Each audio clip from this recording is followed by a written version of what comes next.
Let me share just a couple of texts with you as we close tonight. 1 John chapter 3. I know everyone knows this one, but I just want you to see something real quick from 1 John 3 verse 1. Look what John says. Behold, what manner of love the Father has bestowed on us, that we should be called children of God. Look at this next line. Therefore the world doesn't know us because it didn't know Him. What's that mean? That's Paul's first chapter of Romans. That's Paul saying the world doesn't know what we're talking about because they don't know Him as Dad. They only know Him as God. For them, He's just a creator. If they don't know Him as Father, they're not going to know what you're talking about when you talk about Him as Father. So that's okay. And you want to know why? Because the love that we've received from the Father is so out of this world. The Greek word for what manner is potapos.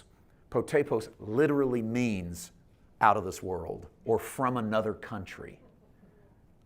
Say it, read it again. Behold, from what country is the love of the Father? Where did this come from, is what John says. This is like love from another dimension. It's love I can't explain. It's love unlike your earthly father can even give to you, or your earthly mother can give to you. It's love from another country. That's why the world doesn't know us, because they don't know Him as that. And since they don't know Him that way, they can't possibly know us that way. Matthew 18. Jesus says this. This is it. This is final. There's so much we can do. You start talking about the love of the Father, it's hard to be quiet. Let me read just a couple for you. Verse 11 of Matthew 18. The Son of Man has come to save that which was lost. What do you think? If a man has 100 sheep and one of them goes astray, does he not leave 99, go to the mountains to seek the one that is straying? You know what the answer to that question is? No. No shepherd on earth leaves 99 sheep to go into the mountains to find one. That's the point of the question.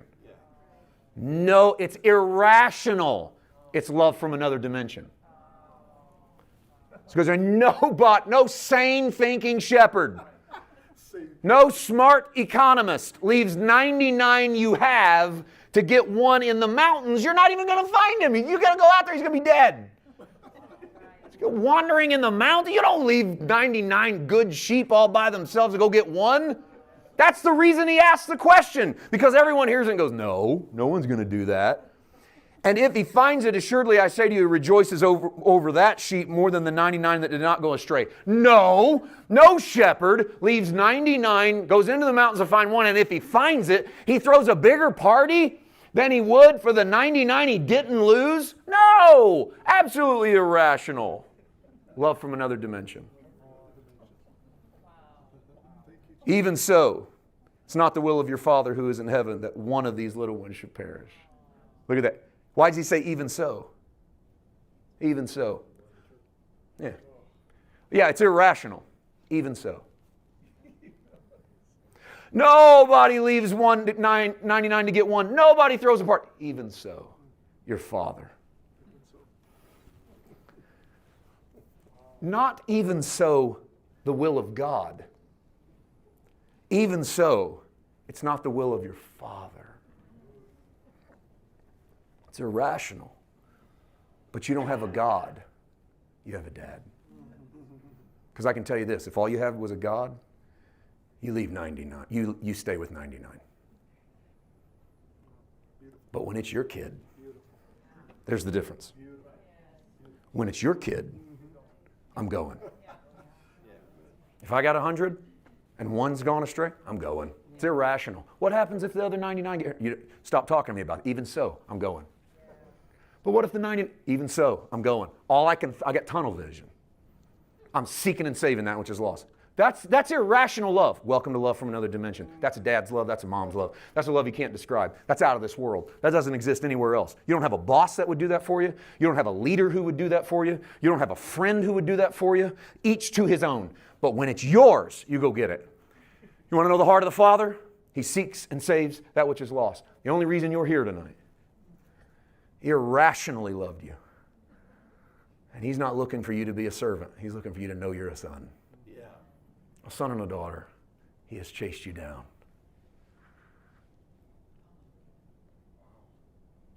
I think your father's been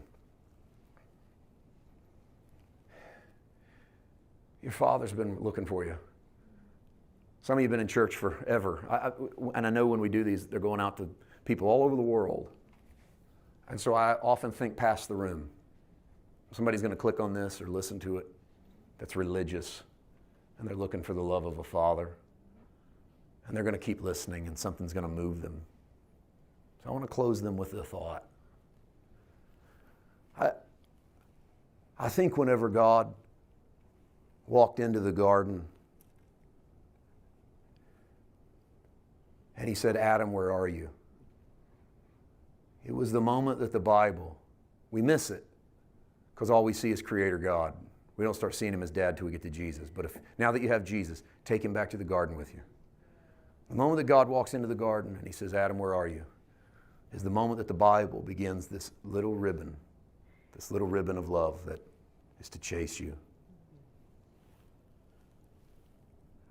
I recall a time when I was walking through the mall with my daughter, and dads are super protective of their little girls, you know how we are.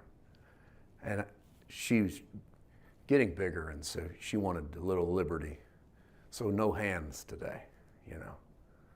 And I remember the mass of people and looking up, and there was this moment where I couldn't see her. And that's that moment where your heart kind of stops beating for a second, and then it skips 3 or 4 beats trying to catch back up, because everything starts to move way too fast. Like you can't imagine, why are everybody in this mall walking so fast? And why is there so many of them? There's like 10,000 people, and I can't see my little girl because she's this tall, and they're all this tall. And I'm yelling her name, and I can't find her, and your heart's racing and racing and racing. And I remember then seeing her, and she's not very far away. She's 15 feet away, and grabbing her arm and having that moment of, don't leave, don't do that to Dad again, is all what she did to me, you know. Don't do that to me again. I couldn't find you. My entire life, when God walks into the garden and says, Adam, where are you? I heard a God who was so mad at Adam because he failed. Until that day standing in that mall. And the Holy Spirit spoke to my heart and said, now you know how I felt when I walked into the garden and I couldn't find Adam.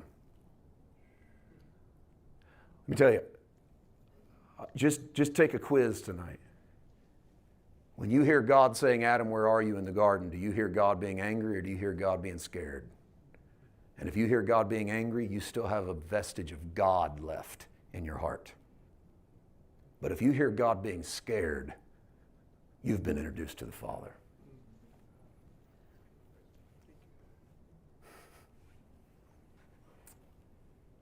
He thought he'd lost him. Adam, where are you? This is why when Adam leaves the garden, God leaves the garden. Because wherever your kid goes, even so, the Father goes. I lead you to green grass, to still waters, to paths of righteousness. Yea, though I walk through the valley of the shadow of death, you're with me. You lead me to grass, you lead me to water, you lead me to the paths of righteousness. But you won't ever let me go into the valley of the shadow of death without you. Because even so, it's irrational for him to go in. He loves you that much.